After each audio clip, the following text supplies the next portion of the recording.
Hər birinizə salam dostlar, necəsiz? Bugünlər sizlərlə ördəklər haqqında məlumat verəcəm. Təbii ki, hansı ördəklər? Lal ördəklər haqqında. Sizlərə bir neçə məlumat,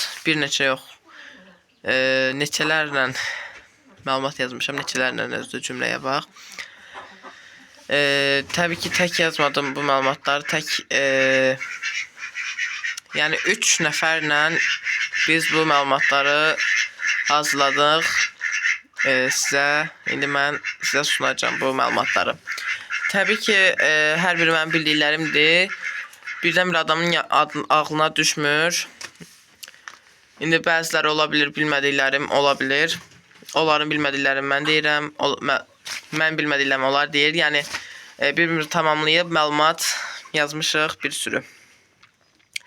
Başlayaq. Bunların balaları, yəni yumurtadan neçə günə bala çıxır?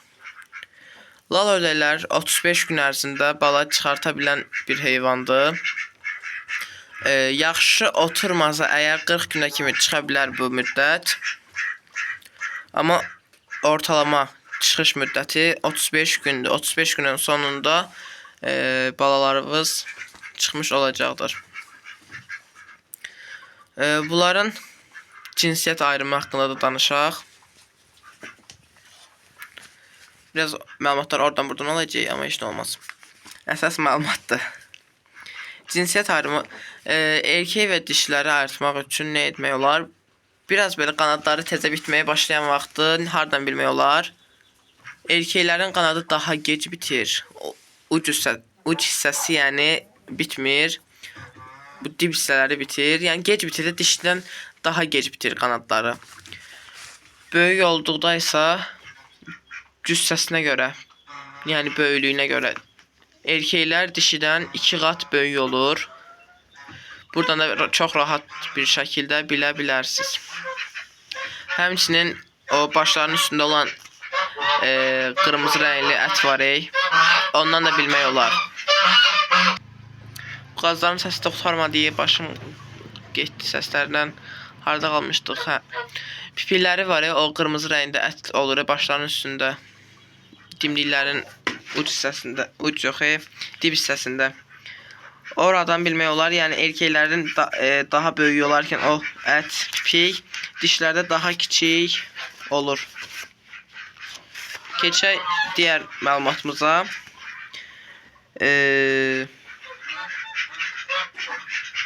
Bunların yumurtasıdır, yuvasıdır. Onlara heç bir şəkildə əl vurmayın dostlar. Çünki bu heyvanlar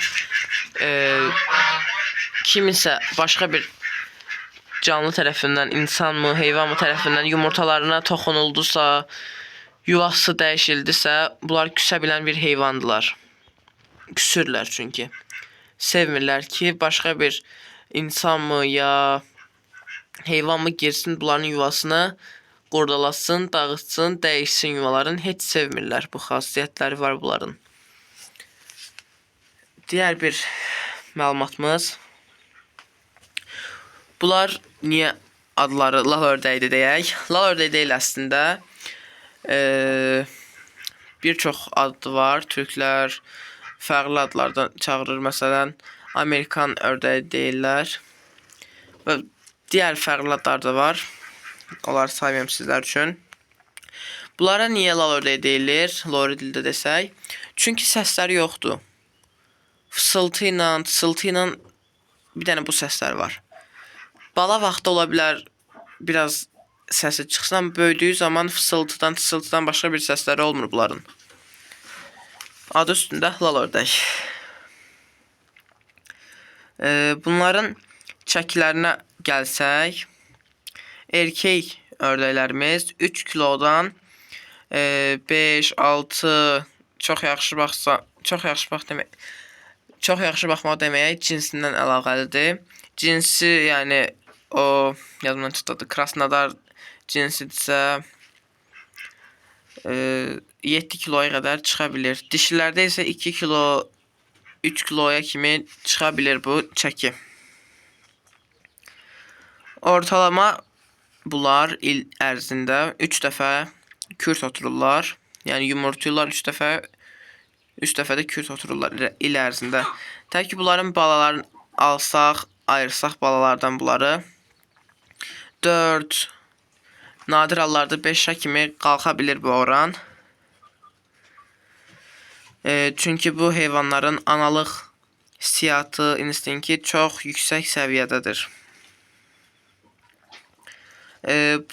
Bu heyvanlara bir erkek ördəyə, lal ördəyə 5 dişiyə kimi bir yerdə saxlamaq olar. Yəni bir erkek çatacaqdır hamısına. Erkek gündə 3 dəfə dişi ilə cütləşər. Yəni gündə 3 dəfə cütləşir. Təbii ki, bu çox da ola bilər, az da ola bilər. Ortalamasıdır bu. Və hər cütləşmə də 5-6 yumurta döllənmiş olacaqdır. Təbii ki, bu quruda. Suda yox, quruda. Təbii ki, bu suda olduğu zaman bu oran yüksələcəkdir və bəzən ola bilir bütün yumurtaların hər biri, yəni yumurtaladığı bütün yumurtaları saysaq hamısı dolu olur. Amma ki, quruda olduğu zaman 60-50% dolu olur. Yoxsa 100%-a kimi çıxa bilir bu oran. Həmçinin də ki 7-8 yumurtaya kimi də dölləyə bilər bir cütləşmədə. Verimlilik üçün bunları neçə il saxlamaq olar? Erkeği 3 il saxlamaq olar. Dişiləri 6 ilə qədər saxlamaq olar. Verimli balalar almaq üçün, daha doğrusu verimli məhsul almaq üçün. Dişilər 9 yumurtadan 18 neydi? 19 yumurtaya kimi yumurtaya bilərlər. Ortalaması 15 yumurtadır. Təbii ki, bu yaşları artdıqca yumurta sayı da artdırır. Təbii ki, bu sayı bir dəfə üçün nəzərdə tutulmuşdur. İl ərzində yox, bir dəfə üçün. Yəni bir dəfə yumurtada kürt oturdu 15 dənə, gələn dəfə yenə 15 dənə belə. Sonra bunlar neçə ayında yumurtaya bilirlər. Yaxşı baxıldığı halda ancaq şəkər yemlə, vitaminli yemlərlə baxıldığı zaman 6 ay ortalaması deyil də, yəni yaxşı baxılması. Ortalaması isə 8 aydır. Yəni yaxşı baxılmasa 9-10 aya kimi bu çəkə bilər bu müddət. Bunların ömürləri neçə ildir? Hind şəraitində saxlanıldığı zaman 10-12 ilə kimi çıxa bilir dişiləri. Erkəklər isə 15 ilə kimi çıxa bilir. 12 ildən 15 ilə kimi. Təbiət şəraitində isə 5-7 il 5-7 ilə düşür. Çünki yırtıcısıdır, xəstəliyidir.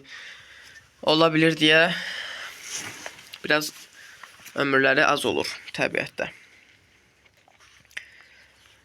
Digər bir məlumatımıza keçək. Bu fikirləşərsiniz ki, bu ördək dənə heyratı xoruzudur. Ən döyüşkən xoruzlar heyratı xoruzudur. Yəni xoruzdur qoysaq heç bir şey eləyə bilməz. Amma ki, inanın ki, o sizin heyratı xoruzunuzu da çırpıb, döyüb, öldürüb sərə bilər yerə. Çox güclü heyvanlardır. Ayaqları, başı, dimdiyi, qanadı. Yəni heç belə bir, yəni ördək cinsində, familiyasında belə bir ördək cinsi yoxdur ki, bundan güclü olsun. Sadəcə ördəklər arasında ən güclüsü budur. Lal ördək.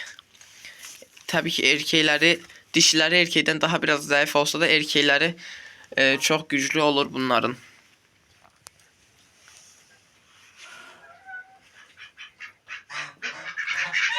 Fərələri olmayanda, məsələn, kürt düşdü bunların fərələri, erkək yalnız qaldı və yaxud dişiləri yoxdur, bunların fərələri yoxdur.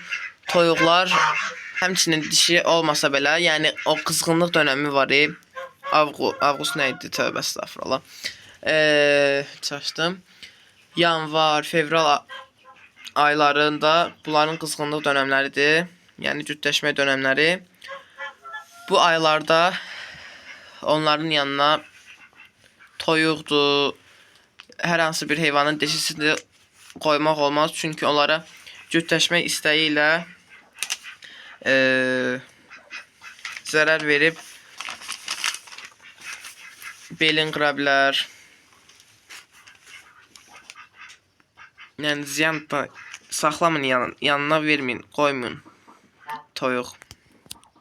Nəinki toyuğu, digər heyvanların dişisi olmaz bu erkəklərin yanına. Çox vəhşi olurlar bunlar.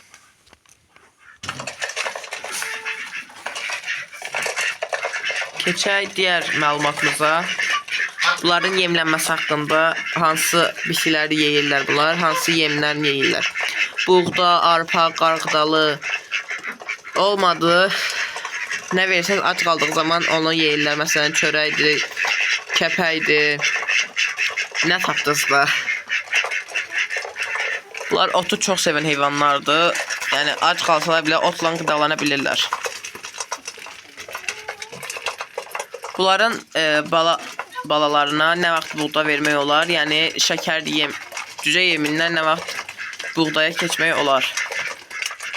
30-40 günündən sonra balalarına buğda vermək olar. Artıq yəni böyük hala gəldikləri üçün rahatlıqca buğda verə bilərsiniz onlara. Qiymətləri haqqında da danışaq bunların. Bu heyvanlar, yəni lal ördəklərimiz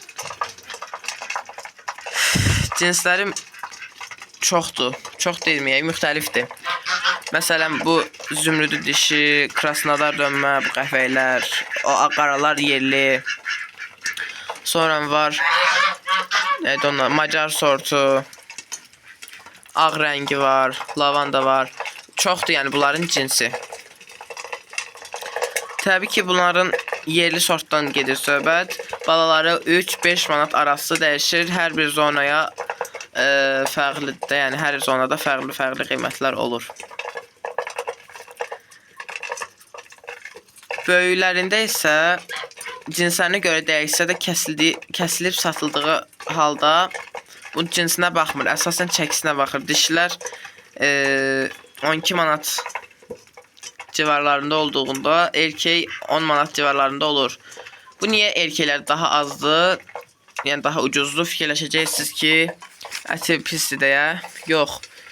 Dişləri daha kiçik olur, daha az kilo ət verir. Ona görə dişlərin qiyməti daha baha olur.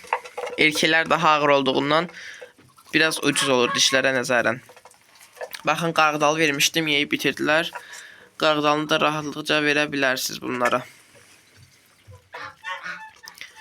Yuvaların göstərmişsə, hər bir dişiyə bir yuva lazımdır. Çünki bunlar toyuq kimi deyirlər ki, 5-10 toyuğa bir yumurta nə idi? Bir yuva bəs eləsin. Baxın, bir yuvamız, ikinci yuvamız, üçüncü yuvamız və dördüncü yuvamız. Hər bir ördəyin, dişinin təbii ki, bir yuvası var. Bu qədər idi məlumatımız dostlar. Özünüzə yaxşı baxın. Gələn videolarda görüşmək ümidi ilə görüşərik. Hələlik.